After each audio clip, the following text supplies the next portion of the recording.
अस्सलाम वालेकुम व्यूवर्स।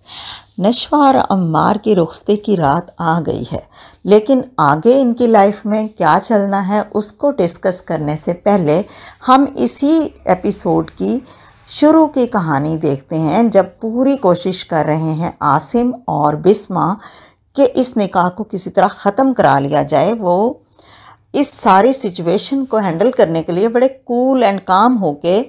बरकत विला आए, लेकिन उनके साथ क्या हुआ चलें ये डिस्कस करने से पहले अगर आपने अब तक कोई इनफ रिव्यू को सब्सक्राइब नहीं किया तो अभी कर लीजिए, क्योंकि यहाँ पर मिलता है आपको आपके फेवरेट ड्रामास का बेहतरीन रिव्यू।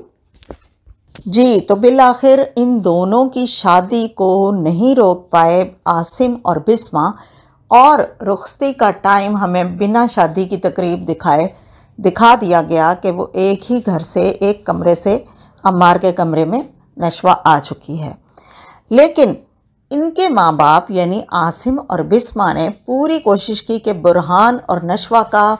पैचअप हो सके, मिलन हो सके, रिश्ता हो सके, और इसके लिए आसिम ने बहुत अच्छा यू टर्न लिया, बड़ा प्लान किया कि मैं कूल एंड काम होके जाके माफ़ी मांग लेता हूँ बख्तियार भाई से। और नशवा की माँ ने भी नशवा की दादी के पैर छुए, घुटनों को हाथ लगाया कि किसी तरह से वो उसको माफ़ कर दें और उस मिसअंडरस्टैंडिंग को मिसअंडरस्टैंडिंग समझते हुए वो वक्त गुजार दें और इस निकाह को ख़त्म करके फ़िलहाल नशवा को आज़ाद कर दें। लेकिन ये सारी कोशिशें नाकाम की बख्तियार और उसकी माँ ने, और एज़ यूजुअल उनको इतना तपा दिया फिर से आसिम और नशवा की माँ को कि आसिम को बोलते हुए भी उसकी तौहीन करते थे कि चुप कर जाओ, तुम बिस्मा को बोलने दो।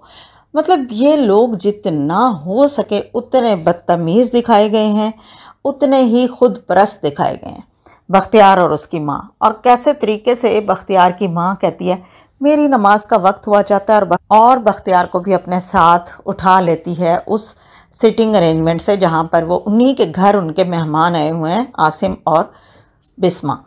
वो फिर से मायूस होकर चले जाते हैं, और इन बिटवीन हमने देखा कि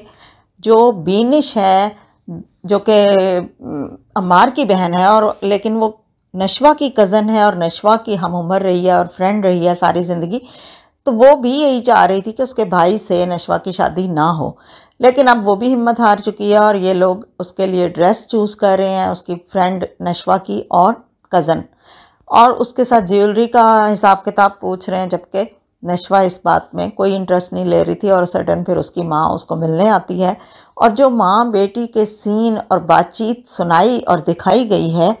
बहुत इम्प्रेसिव राइटिंग थी। यानी वो बताती है, जब नशवा की माँ उसको कहती है कि तुमने मेरी तरबियत को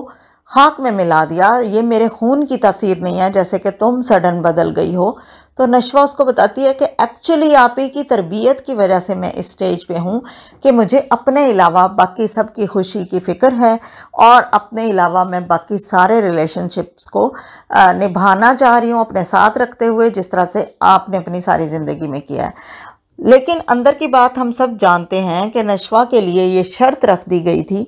कि अगर वो अपनी माँ की शादी आसिम से करवाना चाहती है तो फिर उसको अम्मार से शादी करना पड़ेगी, और वो उसने उसी शर्त के तहत पहले ही माँ के निकाह से भी पहले अपना निकाह करवाया था अम्मार के साथ। अब जब ये सारी चीज़ें ओपन हुई हैं तो ज़ाहिर है बिस्मा दुखी है। उसका तो ये मकसद ही नहीं था शादी का कि वो अपना घर बसा ले, उसका मकसद ये था कि वो वहाँ जाएगी और आसिम की मदद से नशवा को भी इस घर से आज़ाद करा लेगी। लेकिन वो उससे पहले ही एक फंदे में फंसी हुई है, और अब उसके लिए निकलना भी मुश्किल है, और बिस्मा और आसिम जितना मर्ज़ी चाह लें वो उसको उस फंदे से निकाल भी नहीं सकते जब तक कि वो खुद ना निकलना चाहे। और नशवा खुद हरगिज़ नहीं निकलना चाह रही, क्योंकि उसने उसको ज़बान दे रखी अपने ताया को। अब यहाँ पर हम देख रहे हैं कि अम्मार शादी के बाद भी बाहर बैठा है, टेरेस पे स्मोकिंग कर रहा है। फिर उसकी माँ आती है, माँ और बेटे के भी बहुत ज़बरदस्त सीन थे, बहुत ज़बरदस्त परफॉर्मेंस थी, और उसके साथ साथ बहुत अच्छे डायलॉग्स थे जो कि उसकी माँ बार बार दोहराती रही कि ठीक है बेटा, शादी तो खुशी का नाम है और मोहब्बत का नाम है। तो उसने कहा मैंने ये खुशी और मोहब्बत आपके और बाबा के रिश्ते में तो नहीं देखी। तो हम ये समझ रहे हैं इस सारी कहानी में कि जो पेरेंट वाली जनरेशन है उनके ज़िंदगियों में वो सारी कमी मौजूद रही है, मोहब्बत की, अंडरस्टैंडिंग की, पसंद की, अपने शौहर की तरफ से केयर पाने की। इसीलिए वो चाहती हैं, बेशक वो बिस्मा हो या अम्मार की माँ हो, कि इन दोनों को, जो अब शादी के बंधन में तो बामर मजबूरी बंध ही गए थे अम्मार और नशवा, इन दोनों को हकीकी खुशी मिले और ये ज़िंदगी में उन सारे मसलों को ना देखें, फेस करें जो कि उनकी माओं को या फेस करने पड़े थे उनके बापों के रवैये की वजह से। ये सारी ख्वाहिशात अच्छी थी अम्मार की माँ की, और अम्मार ने थोड़ा इमोशनल हो के माँ के जज्बात के साथ उससे अपने आप को रिलैक्स भी कर लिया था, और वो फिर अपने रूम में भी आ गया था दुल्हन के पास। लेकिन आते ही उसने देखा कि जो उसका कमरा मैसी था वो सारा नशवा ने सेट कर दिया था, तरतीब से सारी चीज़ें रख के, और उसका इंतज़ार कर रही थी। तो आते ही उसको ये बेतरतीबी ख़राब करने पर नशवा को डांट दिया और कहा कि यही तो दुनिया में वो जगह है जहाँ मैं अपनी मर्ज़ी से रह सकता हूँ। तो अब इस कमरे में मेरा कमरा है तो मेरी मर्ज़ी चलेगी, तुमने इसी तरह रहना तो रहो वरना नहीं रहो। और साथ ही फिर हम देख रहे हैं कि वो कह रहा है कि मुझे लव स्टोरीज सुनने में इंटरेस्ट है और मुझे और अपनी सर बुरहान की लव स्टोरी के बारे में बताओ। तो इन दोनों का जो बाप, जैसे हम कहेंगे ना कि बामर मजबूरी, वालदैन ने, दादी ने इनको इकट्ठा भी कर दिया है, निकाह भी करवा दिया है, एक रूम में भी बंद हो गए ये। लेकिन इन दोनों के मिजाज के जो इख्तलाफात हैं वो कहीं भी माइल्ड होते नहीं दिखाई दे रहे, सिर्फ इस वजह से कि नशवा तो चाह रही है कि वो इख्तलाफात को कम करके अपने आप को उसके साथ एडजस्ट कर लूँगी, और कह भी रही थी माँ से। लेकिन अब वो जब एक साइड मुकम्मल ये चाहती हो कि ये काम करना ही नहीं है, एडजस्ट होना ही नहीं है, यानी अम्मार, तो सिंगल हैंडेडली बीवी किस तरह से उस माहौल को बेहतर कर सकती है? हरगिज़ भी नहीं कर सकती है।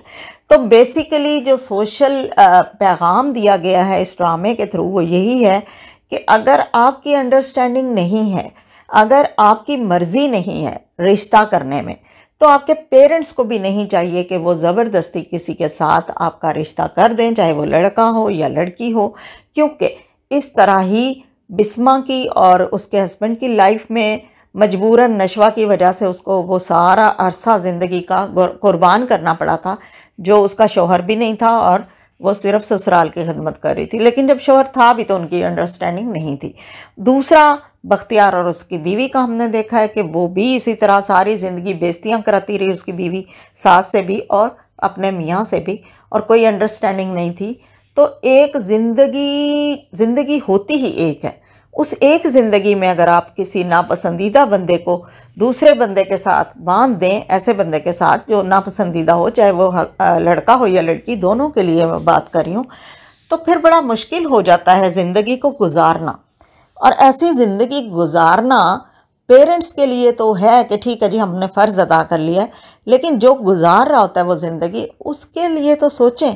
उसकी ज़िंदगी एक ही है। सोशल प्रेशर, सोशल दबाव के तहत वो लोग साथ रहते हैं, लेकिन उनकी कोई आपस में नहीं बनती। कोई एक दो बच्चे तो हो जाते हैं, लेकिन उनकी आपस में कोई बॉन्डिंग नहीं होती है उन मियाँ बीवी की। तो इन सारी चीज़ों के लिए मेरा तो यही सजेशंस है तमाम पेरेंट्स से कि वो थोड़ा बहुत अपने बच्चों की मर्ज़ी को भी कंसीडर कर लें, और अगर आपको लगता है कि उनकी पसंदीदा लड़की या लड़का नहीं सूटेबल है उनके लिए, तो फिर आप उनको गाइड करें, उनको एग्री करें उनके उस पार्टनर को छोड़ने में। और अगर ऐसा नहीं कर सकते तो फिर आप उन पर ज़बरदस्ती ना करें, क्योंकि इस तरह से जो ज़िंदगी है वो दोनों अफराद की ख़राब हो जाती है, जिन दो को भी आप ज़बरदस्ती एक दूसरे के गले बांध देते हैं। तो देखते रहिए, अगले रिव्यू तक के लिए हम आपसे फिर मिलेंगे। आप द क्वीन ऑफ रिव्यू को सब्सक्राइब करें, वीडियोज़ को लाइक करें, फ्रेंड्स के साथ शेयर करें। Thanks for watching. अल्लाह हाफिज़।